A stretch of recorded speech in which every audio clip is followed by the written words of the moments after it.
তুমি কি বলতে পারবে কেন লাগাতে দেয় না? তা তো জানি না ভাবি, অন্য কারোর সাথে খেলেই নাকি আমাকে তো বলে খেলতে আর বিরক্ত লাগে। এরকম অনেক মেয়ে আছে যাদের এই খেলার প্রতি কোনো আগ্রহ থাকে না, তাদের এই খেলা বিরক্ত লাগে, ব্যথা পায়, এরা নিজ থেকে তো খেলতেই চায় না। যদিও দু একদিন খেলে তাও চুপচাপ শুয়ে থাকে। হয়তো তোমার বউয়েরও ওই রকম। তুমি ঠিক বলেছো ভাবি, কিন্তু এমনটা কেন হয়?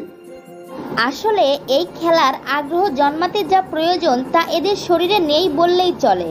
অনেকের মেশিনের ভেতরটা শুকনা বেশি হওয়ায় ঘর্ষণের সময় ব্যথা লাগে, ফলে খেলতে চায় না। এছাড়াও আরও অনেক কারণ আছে যেগুলো তোমাকে বলা যাবে না। কিন্তু ভাবি, এখন আমি কি করব? এভাবে আর কতদিন মেশিন চেপে ধরে বসে থাকবো? শোনো, সমস্যা থাকলে তার সমাধানও আছে।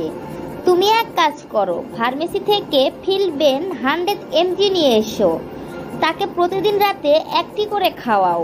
এটা খেলে ওর খেলার আগ্রহ বাড়বে। কতদিন খাওয়াতে হবে ভাবি? আগে 7 দিন খাওয়াও, রেজাল্ট কি আসে দেখা হোক। আশা করা যায় ঠিক হয়ে যাবে।